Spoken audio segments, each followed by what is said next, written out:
አላህን የሚፈራ ሰው አላህ ከወንጀል ይጠብቀዋል። አላህን የሚፈራ ሰው ትንሿንም ስራ አላህ ይቀበለዋል። አላህ ስራውን የተቀበለው ሰው አንዲትን ሶላት ለምን አይሆንም ጀነት ያስገባል። ኢነማ የተቀበሉ ላሁ ሚነል ሙተቂን። አላህ መልካም ስራን የሚቀበለው እርሱን ከሚፈሩት ነው እንዳለው አላህን ፍሩ፣ አነጋገራቸውን አስተካክሉ። ይህን ያደረጋችሁ እንደሆነ ስራችሁ ይስተካከልላችኋል። ወተቁላህ አላህን ተባረከ ወተዓላ ፍሩ፣ ተጠንቀቁ። ኢነላህ ኸቢሩን ቢማ ተዕመሉን። እነሆ ልትፈሩት የሚገባው ፍሩኝ ብሎ የሚያዘው አላህ የምታደርጉትን ሁሉ ጠንቅቆ የሚያውቅ ጌታ ነው። ከሱ የሚሰወር የለም። ፖሊስ እያየህ ወንጀል አትሰራም። ትራፊክ እያየህ መብራት ቆርጠህ አትሄድም። ያየኛል ይቀጣኛል ብለህ ስለምትፈራ ነው። እነሱ ሰው ናቸው፣ ሊዘነጉ ይችላሉ። 3-4 ወንጀለኞችን ያዩ የተኛውን መያዝ እንዳለባቸው ግራ ሊጋቡ ይችላሉ። አላህ ግን ተባረከ ወተዓላ ኸቢር፣ ልብ ውስጥ ያለውን የታሰበውን የሚያውቅ ጌታ ነው። አንተ ብቻ አይደለም ቁጥር ስፍራቸውን አላህ እንጂ የማያውቃቸው የሰው ልጆች የሰሩትን በሙሉ በዝርዝር የሚያውቅ ጌታ ነው። ليس من يقطع طرقا بطلا إنما من يتقي. إن الحمد لله نحمده ونستعينه ونستغفره ونعوذ بالله من شرور أنفسنا وسيئات أعمالنا. من يهده الله فلا مضل له ومن يضلل فلا هادي له. يا الله باروتشي الله تبارك وتعالى ሁሌም ፍሩት። አላህን ተባረከ ወተዓላ የፈራው ሰው አላህ ሰላምን ይሰጠዋል። በሱ የተመካና በሱ የተበቃቃን ሰውም አላህ ይበቃዋል። መራኝ ያስተካክለኝ ያለውን ሰውም አላህ ተባረከ ወተዓላ ያስተካክላል። አላህ ተባረከ ወተዓላ ቁርአን ውስጥ በብዛት ከመከረን ምክሮች መሃል አንዱ ያውም ዋናው ተቅዋ ነው። በተለያዩ የቁርአን አንቀጾች አላህን ተባረከ ወተዓላ እንድንፈራ ተመክረናል። ነቢያችንም ዓለይሂ ሰላቱ ወሰላም ኹጥባቸው ላይ በየጊዜው ይደጋግሟቸው ከነበሩ አንቀጾች ውስጥ 3 በተቅዋ የሚያዙ አንቀጾች ናቸው። እናንተ አማኞች ሆይ አላህን ፍሩ፣ ሐቀ ቱቃቲሂ የሚገባውን ትክክለኛውን ፍራቻ አላህን ፍሩት ብሏል። አላህን ተባረከ ወተዓላ የሚገባውን ፍራቻ መፍራት ማለት ሰሓቦች እንደፈሰሩት አን ዩጣዐ ፈላ ዩዕሳ፣ ሁሌ አላህን መታዘዝ፣ መቼም እሱን አለማመፅና ከትዕዛዙ አለመውጣት ማለት ነው። ሁሌ እሱን ማስታወስና መቼም እሱን አለመዘንጋት ማለት ነው። እሱን ማመስገንና ውለታውን ከመካድ ከመርሳት መጠንቀቅ ማለት ነው። አላህ ተባረከ ወተዓላ ፍሩኝ ብቻ ሳይሆን ያለው ትክክለኛውን ፍራቻ ፍሩኝ ነው ያለው። ብዙ አላህን ሳይፈሩ እፈራለሁ የሚሉ ስላሉ ማለት ነው። አላህ ተባረከ ወተዓላ እሱን በትክክል መፍራት ማለት ሁሌ እሱን መታዘዝ ማለት ነው። ከህጉ አለመውጣት ማለት ነው። ሌት ተቀን እሱን በምላስም በልብም በተግባርም ማስታወስ ማለት ነው። አነስ ብኑ ማሊክ ረዲየላሁ ዐንሁ ወአርዳህ የነቢ ኻድም አንድ ሰው አላህን ተባረከ ወተዓላ በትክክል ፈርቷል ሊባል አይችልም ሐታ የኽዚነ ሊሳነሁ ብላ፣ ምላሱን እስካልቆጠበ ድረስ ምላሱን እስካላሰረ ድረስ አንድ ሰው በትክክል አላህን ፈርቷል አይባልም ብለዋል። ሙጃሂድ የሚባሉት የሶሓባ ተማሪ ደግሞ አላህን በትክክል መፍራት ማለት ፍትሃዊ መሆን ነው። የምትወቀሰው ጥፋተኛ የምትደረገው የሚፈረድብህ አንተ እንኳ ብትሆን ከሐቅ መቆም ነው፣ ማዳላትን መተው ነው ብላ። ተቁላህ ሐቀ ቱቃቲህ ወላ ተሙቱና ኢላ ወአንቱም ሙስሊሙን።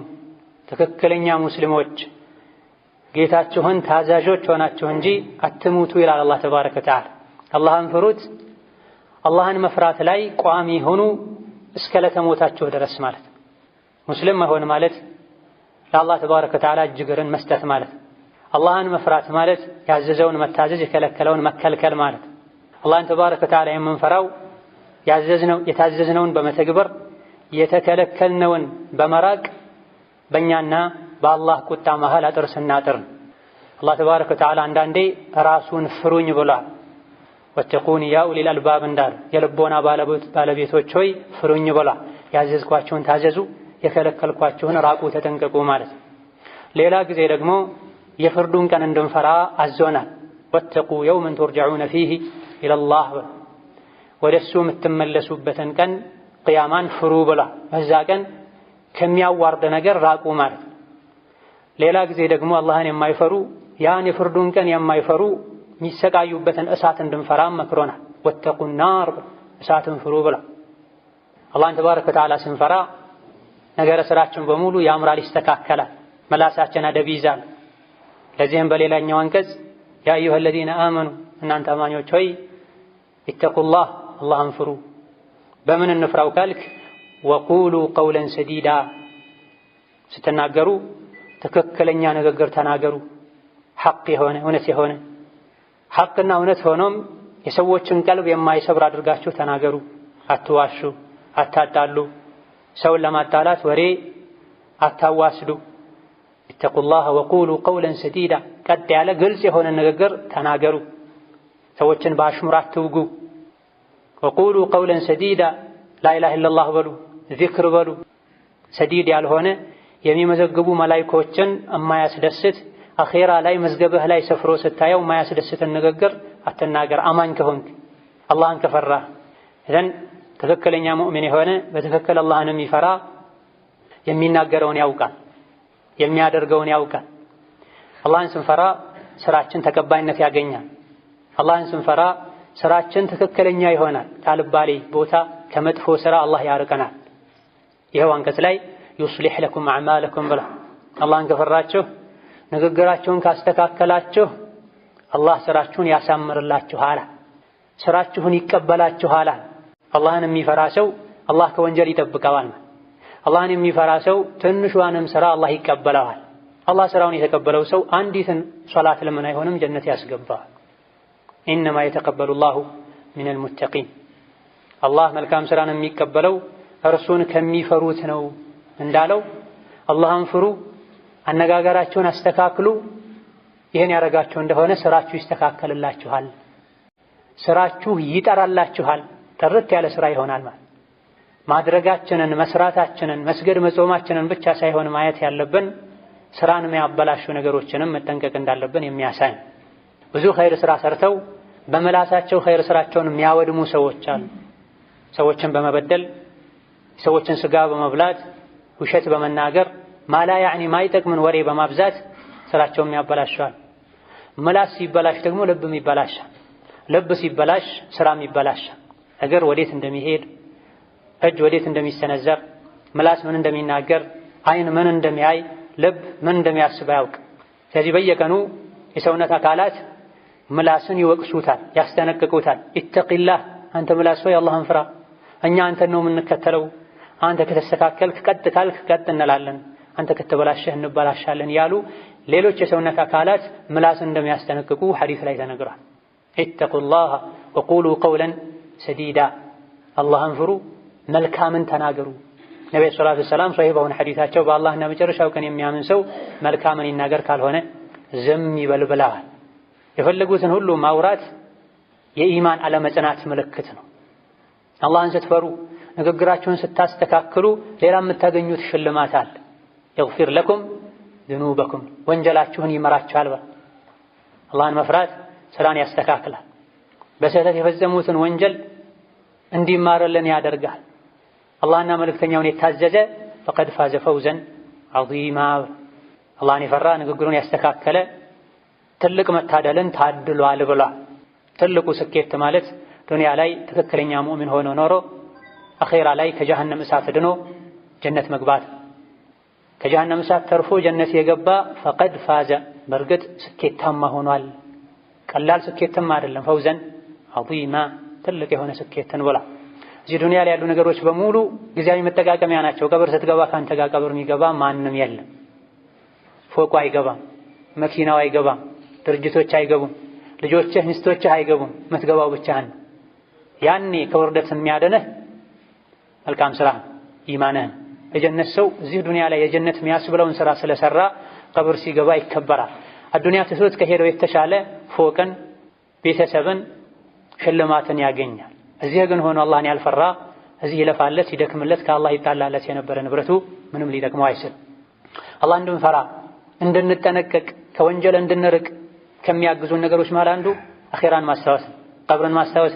ለዚህም ነው ከአብዱላህ ብን ዓባስ በተላለፈ ሐዲት ነቢያችን ሰለላሁ ዐለይሂ ወሰለም ያ አዩሃ አለዚነ አመኑ ተቁላህ ሐቀ ቱቃቲህ የሚለውን አንቀጽ አነበቡና እናንተ አማኞች ሆይ አላህን የሚገባውን ፍራቻ ፍሩት አሉና አስከተለው ዘቁም ከሚባለው የጀሃነም ሰዎች ምግብ አንዲት ጠብታ ወደ ዱንያ ጠብ ብትል የአዱንያ ሰዎች ላይ ኑሯቸውን ታደፈርስባቸው ነበር። የአዱንያ ህይወታቸው የሚጎመዝዝና የሚመር ይሆን ነበር፣ ይበላሽ ነበር። ሁሌም አኼራ ላይ እሳት ላይ ዘቁምን የበላ የሚኖር የጀሃነም ሰዎች ዘቁምን እንደሚበሉ አላህ ነግሮናል። እነ ሸጀረተ ዘቁሚ ጠዓሙል አቲም። ዘቁም የሚባለው ቅጠል ዛፍ የወንጀለኞች የእምቢባዮች የአኼራ ምግባቸው ነው ብላ ረሃብ ስለሚያሰቃያቸው የሚበሉትን አያውቁም። እዛው ጀሃነም ላይ የሚበቅል እሳት የሆነ ዛፍ ነው ለምግብነት የሚቀርብላቸው። ሲበሉ ተፋቸው ይቆስላል፣ ሆዳቸው ይቆስላል። ይህ አይነቱ የዘቁም ቅጠል አንድ ጠብታ ወደ ዱንያ ጠብ ቢል የአዱንያ ሰዎችን በሙሉ ህይወት መራራ ያደርገው ነበር ብላ ነብዩ ሰለላሁ ዐለይሂ ወሰለም አስከትለው ግን ሁሌ ዘቁምን የበላ ሰው ሲሆንስ እንዴት ነው የሚኖረው ብላ አላህን ካልፈራን ዘቁም እንደሚጠብቀን የአኼራ ስቃይ እንደሚጠብቀን የሚያሳየን። بارك الله لي ولكم في القرآن العظيم ونفعني وإياكم بما فيه من الآيات والذكر الحكيم. أقول ما تسمعون وأستغفر الله لي ولكم ولسائر المسلمين من كل ذنب وخطيئة فاستغفروه إنه هو الغفور الرحيم. الحمد لله على إحسانه والشكر له على توفيقه وامتنانه وأشهد أن لا إله إلا الله وحده لا شريك له تعظيما لشانه وأشهد أن محمدا عبده ورسوله الداعي إلى رضوانه صلى الله عليه وعلى آله وأصحابه وإخوانه. أما بعد እንደዚሁ አላህ ተባረከ ወተዓላ እሱን እንድንፈራ ከመከረባቸው አንቀጾች አንዱ ያ አዩሃ አለዚነ አመኑ ተቁላህ ወልተንዙር ነፍሱን ማ ቀደመት ሊገድ ወተቁላህ ኢነላሀ ኸቢሩን ቢማ ተዕመሉን የሚል አንቀጽም። እናንተ አማኞች ሆይ አላህን ተባረከ ወተዓላ ፍሩት። ወልተንዙር ነፍሱን እያንዳንዷ ነፍስ ትመልከት ማ ቀደመት ሊገድን ለነገ ለአኼራ ከሞት በኋላ ላለው ህይወት ምን እንዳዘጋጀች ትመልከት አለ አላህ ተባረከ ወተዓላ። አሁንም ደገመው ወተቁላህ አላህን ተባረከ ወተዓላ ፍሩ፣ ተጠንቀቁ። ኢነላሀ ኸቢሩን ቢማ ተዕመሉን እነሆ ልትፈሩት የሚገባው ፍሩኝ ብሎ የሚያዘው አላህ የምታደርጉትን ሁሉ ጠንቅቆ የሚያውቅ ጌታ ነው። ከሱ የሚሰወር የለም። ፖሊስ እያየህ ወንጀል አትሰራም። ትራፊክ እያየህ መብራት ቆርጠህ አትሄድም። ያየኛል ሊቀጣኛል ብለህ ስለምትፈራ ነው። እነሱ ሰው ናቸው፣ ሊዘነጉ ይችላሉ። 3-4 ወንጀለኞችን ያዩ የተኛውን መያዝ እንዳለባቸው ግራ ሊጋቡ ይችላሉ። አላህ ግን ተባረከ ወተዓላ ኸቢር ልብ ውስጥ ያለውን የታሰበውን የሚያውቅ ጌታ ነው። አንተ ብቻ አይደለም ቁጥር ስፍራቸውን አላህ እንጂ የማያውቃቸው የሰው ልጆች የሰሩትን በሙሉ በዝርዝር የሚያውቅ ጌታ ነው። ስለዚህ አላህን ፍሩት። ጨለማ ላይ ጫካ ውስጥ ሆነህ ወንጀል ብትሰራ አላህ ተባረከ ወተዓላ ያውቃል። የማወቁ ጥቅም ደግሞ ይመነዳሃል። ማወቅ ሰውም ሊያውቅ ይችላል አንዳንድ ነገሮችን፣ ግን ምንም አያደርግ። ሁሉ ሰው መቅጣት አይችልም። አላህ ግን ተባረከ ወተዓላ ሁሉንም ያውቃል። የፈለገውን እርምጃም መውሰድ ይችላል፣ ግን ማንንም አይበድልም። የሚቀጣው ጥፋተኞችን። በዚህ አንቀጽ ላይ ወልተንዙር ነፍሱን ማ ቀደመት ሊገድ ብላ ነበር ማለት በአይን ብቻ ሳይሆን በልብ ማየት ማለት። ብዙ አይን ያላቸው ሰዎች አሉ፣ ነገር ግን ለአኼራቸው ምንም ማያዩበት ማያስቡበት። ለአኼራ አሻግሮ ማየት የሚችለው የልብ አይን ነው። ለዚህም ነው ከደጋ ቀደምቶች እንደተነገረው እያንዳንዱ የሰው ልጅ 4 አይን አለው። 2 አይን ግንባሩ ላይ፣ 2 አይን ልቡ ላይ የተባለ። አላህ ለአንድ ባሪያው ኸይርን ከሻለት ልቡ ውስጥ ያለውን አይን ይገልጥለታል ተብሏል። ምክንያቱም ግንባር ላይ ያለው አይን እዚህ ዱንያ ላይ ያሉ ህይወቶችን ብቻ ጉዳዮችን ብቻ የምናይበት ነው። ብዙ ጊዜ ግንባር ላይ ያለው አይን ለአንተም ለበሬውም ለፈረሱም ተሰጥቷል። ሳሩን የሚያይበት፣ ውሃውን የሚያይበት፣ ገደሉን የሚያይበት። ትክክለኛ አማኝ ከሆንክ የልቡ አይንህ ነው የሚያየው። ኢነሃ ላ ተዕመል አብሳር ወላኪን ተዕመል ቁሉብ ለቲ ፊ ሱዱር የተባለው ለዚህ ነው። ብዙ ተአምሮችን ያዩ የገገሙ የጠመሙ ሰዎች አሉ ማይመለሱ። ከሱ እኩል ሪባ ይበላ ጉቦ ያበላ የነበረ ሰው ሞቶ ሳይቶበት ሳያስተካክል ወስዶ ቀብሮት እንኳን መጥቶ በማግስቱ ጉቦ ይበላል፣ ጉቦ ያበላል፣ ይዋሻል፣ ይሰርቃል። የልብ አይኑ ስለታወረ ነው። የልብ አይኑ ቢያይ ትናንት ከሱ ጋር ለአክሲዮን ለጨረታ ሲሯሯጥ የነበረ ሰው ማታ ከተኛበት ብርድ ልብስ ውስጥ ተመዞ ወጥቶ ወደ ከፈን ሄዶ አፈር ውስጥ ሲተኛ አይቶ በነቃ ነበር። ወልተንዙር ነፍሱን ማ ቀደመት ሊገድ ያንዳንዷ ነፍስ ለነገ ምን እንዳደረገች ምን እንዳሸጋገረች ትመልከት ይላል። ይሄን ዑመር ብኑ ኸጣብ ሓሲቡ አንፉሰኩም ቀብለ አን ቱሓሰቡ ወዚኑሃ ቀብለ አን ትውዘኑ በሚል ፈስረውታል። ነፍሶቻችሁን ገምግሙ፣ መርምሩ፣ አላህ ፊት ቆማችሁ ከመመርመራችሁ በፊት ነፍስያችሁን መዝኗት፣ ስራችሁን መዝኑ፣ አላህ ዘንድ ከመመዘናችሁ በፊት አላህ ፊት ተገዳችሁ ከመቆማችሁ በፊት ለዛኔ አላህ ፊት ተባረከ ወተዓላ መቆም ተዘጋጁ በራሳችሁ ፈቃድ ተብሏል። ዛሬ ዱንያ ላይ የተውበት በር ክፍት ነው። ወልተንዙር ነፍሱን ማ ቀደመት ሊገድ እያንዳንዷ ነፍስ የሰራችውን ጥሩ ከሆነ የሰራችው አልሐምዱሊላህ ትበል፣ አላህ ይጨምርላታል፣ በርታ ትቀጥል። መጥፎ ከሆነ የሰራኸው ቆም በል ተመለስ። ዛሬ ነገ እያልከ ደግሞ አትቆይ ለመመለሱ። ለምን? ወልተንዙር ነፍሱን ማ ቀደመት ሊገድ ምርመራው ነገ ነው።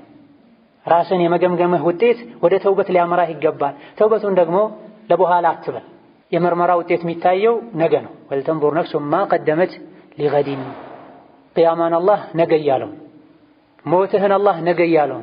ቀብር ውስጥ በመላይካ በመጠየቅና በአንተ መካከል ያለው ልዩነት መሞት ብቻ ነው። ሞት ከማለት ቅያማህ ቆመ ማለት ነው። ቅያማ ሁለት አይነት ነው። ቅያማ ኩብራና ሱግራ ይባል። ትልቅና ትንሽ ቅያማ ማለት። ትንሽ ቅያማ ማለት ሰዎች ሲሞቱ የሚገጥማቸው የገላቸው ቅያማ ነው። ሞተህ ተቀበርክ ማለት ነፍስህ ከአንተ ተለየች ማለት የአንተ ቅያማ ቆሟል። ዱንያ ላይ ተሰራው የነበረውን ክፋትና በደል ወንጀል ሁሉ ቀብር ላይ ታስተናግዷለህ፣ ዋጋውን ታገኘዋለህ። ኸይርም ሰርተህ ከሆነ እስከ ዛሬ ለምን ዱንያ ቆየሁ የምትልበትን የሚያስደስት ህይወት ቀብር ላይ መኖር ትጀምራለህ። ስለዚህ ቅርብ ነው ማለት ከሞት ቅያማህ ቆሟል። ነገ ነው ልትሞት የምትችለው። ነገ መሩቅ ነው። እያየን እየሰገዱም ይሞቷል፣ በተኙበትም ይሞቷል፣ እየበሉም ይሞቷል። ነቢያችን ሰለላሁ ዐለይሂ ወሰለም ከፈርድ ሶላት በኋላ ሁሌ አያተል ኩርሲን የሚቀራ ሰው በሱና በጀነት መሃል መለያ መጋረጃው ሞት ነው ብላ ነብዩ ሰለላሁ ዐለይሂ ወሰለም። ሞት ከማለት ከስራ ተገናኘህ ማለት። ሞት ደግሞ መቼ እንደሚመጣ አይታወቅም። አረጋህ አትየው። ስለዚህ ወልተንዙር ነፍሱን ማ ቀደመት ሊገድ እያንዳንዷ ነፍስ ለነገም እንደሰራች ትመልከት። መልሶ ወተቁላህ አላህን ፍራ፣ አላህን ፍሩ፣ አላህን ፍሩ ቁርአን ላይ የሚደጋገም ምክር ነው።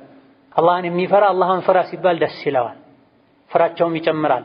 አላህን የማይፈራ ደግሞ ኢብሊስ የተጫወተበት እንዴት አላህን ፍራ እባላለሁ ይላል። አላህ ነቢዩን ኢተቂላህ ብሏቸዋል። ያ አዩሃ ነቢዩ ኢተቂላህ ብሏቸው። ዑመር አላህን ፍራ ተብለዋል። እንዴት ነው ዑመርን አላህን ፍራ የምትይው? ሸይጣኑን ካፈርቶት መንገድ የሚለቅለት ሰው እኮ ነው ሲባሉ ተዋት አላህን ፍራ ትበለኝ፣ እናንተ ለኔ አላህን ፍራ ካላላችሁ እኔም አላህን ፍራ ስባል ካልተቀበልኩኝ በእኛ መሃል ኸይር የለም፣ ሁኔታችን ተበላሽቷል፣ ያሰጋል ማለት ነው ብላ አላህን የሚፈራ አላህን ፍራ ሲባል አላህን ፍራ የሚለኝ ሰው በማግኘቴ ታድያለሁ ይላል። እሺ ምን ላስተካክል? ችግሬ ምንድነው ይላል። ዝቅ ይላል፣ ይደነግጣል። ቀልቡ የደረቀ በወንጀል የታወረ የልብ አይን የሌለው አላህን ፍራ ሲባል አኸደትሁ ልዕዘቱ ቢልኢስም ይኩራራ፣ አይመለስም። አኺራ ላይ የሚያድነን የአላህ ፍራቻ ብቻ ነው። አላህን ተባረከ ወተዓላ በመፍራት ወንጀል በመተው ኸይርን በመስራት ከዛ ቀን ውርደት ራሳችንን የምናድንበትን መንገድ ልንከተል ይገባናል። እነሆ ዱንያ የእስትንፋሶች ስብስብ ናት። በተነፈሰን ቁጥር ከዱንያ እየራቀን ወደ አኺራ እየሄድን ነው። ያለፉትን 30፣ 40፣ 50 ዓመታትን በምን አሳለፍኩ ብለህ ልታይ ይገባሃል። ራስን ልትገመግም ይገባሃል። የሥራ መዝገብህን በምን እንደሞላኸው መለስ ብለህ ራስን ልትፈትሽ ይገባሃል። ርቀህ ሳትሄድ በፊት ያለበትን ቶሎ ያወቀ መለስ ብሎ ራሱን ማረም ማስተካከል ይችላል። የስህተት ጎዳና ላይ ርቆ የሄደ ለምዶ መመለስ ያስቸግረዋል። አትዘንጋ። እዚህ የመጣ ነው ለንዝናና የፈለግነውን እያደረገን ልንኖር አይደለም። አላህን ተባረከ ወተዓላ በሚወደው መልኩ ተገዝተን ወደ አኺራ ልንሄድ። በየዓመቱ ረመዳን ሲደርስ፣ ሐጅ ሲደርስ፣ አሹራ ሲደርስ ምንድነው የሚሰማ? የአምናን አሹራ ጾመን ከሸኘን 3 ወር 4 ወር ሁሉ አይመስልም። ወሩም እንደዚሁ ረመዳኑም እንደዚሁ። ይህ አቅል ላለው ሰው ትልቅ መማሪያ ነው። የልብ አይን ላለው ሰው አህዋሎች ከዙሪያው ሲቀያየሩ ማየት ለሚችል ሰው ትምህርት ነው። ከተሰጠህ 67 80 ዓመት 1 ዓመት የተቀነሰ ሁኔታዎች የተቀየሩ። ቀጥ ብለህ ቆመህ ትሄድ እንዳልነበረው ጀርባህ የጎባጣ የሆነ አይንህ እየደከመ ነው። ጉልበትህ አልታጠፍ ያለህ መሮጥ ያቃተህ ነው። የተለያዩ ማታውቃቸው ህመሞች የተሰሙህ ነው። ዓመቱ እንዳለቀው ሁሉ ያንተም ህይወት ያልቃል። እድሜህ በጨመረ ቁጥር የዱንያ ቆይታ እየተጠናቀቀ ነው፣ እያለቀ ነው። ወደ አኺራ ትሄዳለህ። ስለዚህ ዓመት በመጣ ቁጥር ምን ተለወጥኩኝ ምን ተቀየርኩኝ ልትል ይገባሃል። ላለፈው ዓመት ራስህን ዞር ብለህ ልታይ ይገባሃል። ፈልተንዙር ነፍሱ ማ ቀደመት ሊገድ በቀጣይ ዓመትስ ምን ማድረግ አለብኝ? እንዲሁ እንደ በሬ እንደ እንስሳ የበላን እየጠጣን መኖር የለብንም። በየዓመቱ ራሳችንን ማሻሻል መቻል አለብን። በየቀኑ ራሳችንን ማሻሻል አለብን። ሁኔታዬን ሳልቀይር ይበልጥ ወደ አላህ ሳልቃረብ ጀንበሩ እንደጠለቀበት ቀን ሚያስቆጨኝ ሚያሳዝነኝ ቀን የለም ይሉ ነበር ሱሐቦች። የጊዜ የቀን ዋጋ የገባቸው በየቀኑ ኢማናችን ሊጨምር አኽላቃችን ሊያምር ይገባል። አምናም ዘንድሮም ቀጣይ ዓመት ላይም ዓላማችን እፊት ለፊት ብቻ ማየት ዱንያን ማሳደድ ከሆነ ለነገም እንደሰራን አላየንም። ያለፈውን አላህ ይቅር ይላል ከተጸጸቱ ከተወበቱ የወደፊት ህይወትን ለማስተካከል ከወሰኑ። በቀጣይ ዓመት ላይ ብዙ ማደርጋቸው ነገሮች አሉ ብለህ ከራስህ ጋር ልትነጋገር፣ ቁርአን ልትቀራ፣ ዒልም ልትማር፣ የተለያዩ አንተ ጋር ያሉ መጥፎ ነገሮችን ጠራርገህ ከላይ ላይ ልታስወግድ፣ ለሰዎች በጎ ልትሆን፣ ከሰዎች ጋር ያለህን ግንኙነት ልታሳምር፣ ያስቀየምካቸውን ይቅርታ ልትጠይቅ፣ ለወላጆችህ፣ ለልጆችህ፣ ለቤተሰቦችህ ጥሩ ሰው ለመሆን እቅድ ልታወጣ ይገባል። በዚህ መልኩ የተመራ ህይወቱን የመራ በህይወቱ መጠቀም ይችላል። ዓላማው መብላት መጠጣት ሲመሽ መተኛት ብቻ የሆነ ሰው የቂያም ቀን ያ ለይተኒ ኩንቱ እንስሳትን ሲያይ ያ ለይተኒ ኩንቱ ቱራባ ይላል። እንስሳት ምንም የለባቸው ዱንያ ላይ ቆይተው አኺራ ላይ አፈር ይሆናሉ። ምናልባት ቀንድ ያለው ቀንድ የሌለውን ወግቶ ከሆነ የተወጋው ቀንድ ተስቶት እንዲወጋው ይደረግና ከዛ በኋላ አፈር ይሆናል። ዱንያ ላይ ግን ኖሯቸው እንደ እንስሳ የነበረ መብላት መጠጣት ብቻ የነበረ ሰዎች እንስሳት አፈር ሲሆኑ ሲያዩ እኔም አፈር በሆንኩኝ ይላል። የለም አፈር ነው። አላህ ለጫወታ ለዛዛታ አልፈጠረም ሰውን የሚያክል የተከበረ ፍጡር። አያሕሰቡል ኢንሳኑ አን ዩትረከ ሱዳ ብሏል። ሰው ልቅ ሆኖ ሊተው ይፈልጋል እንዴ? በምትበላው አላህ ይጠይቃል፣ በምትጠጣው ይጠይቃል፣ በምትለብሰው ይጠይቃል፣ በምታየው ይጠይቃል፣ በምትሰማው ይጠይቃል። ለዓይንህ ክዳን የተደረገለት ሐራም ሲመጣ እንድትከድነው፣ ለአፍህ ሁለት በሮች የተገጠሙለት መጥፎን ነገር እንዳትናገርበት እያንዳንዱ ነገር አላህ ዘንድ ያስጠይቃልና ቀጥለንል ይገባናል። اللهم صل وسلم وبارك على عبدك ورسولك محمد وعلى آله وأصحابه وسلم تسليما كثيرا، وارض اللهم عن خلفائه الراشدين وبقية صحابته أجمعين، وارض عنا معهم برحمتك يا أرحم الراحمين. اللهم أعز الإسلام والمسلمين، اللهم أعز الإسلام والمسلمين وانصر عبادك المستضعفين. اللهم اجعل هذا البلد آمنا مطمئنا وسائر بلاد المسلمين. اللهم اجعل هذا البلد آمنا مطمئنا وسائر بلاد المسلمين. اللهم اجعل هذا البلد آمنا مطمئنا وسائر بلاد المسلمين. اللهم من أرادنا وأراد بلادنا بسوء فاشغله بنفسه واجعل تدبيره تدميرا عليه يا ذا القوة المتين. اللهم اشفنا وعافنا، اللهم اشف مرضى المسلمين وعاف مبتلاهم. اللهم ارفع عنا الوباء والبلاء وسوء الفتن. اللهم ارفع عنا الوباء والبلاء وسوء الفتن. اللهم ارفع عنا الوباء والبلاء وسوء الفتن. آمين والحمد لله رب العالمين.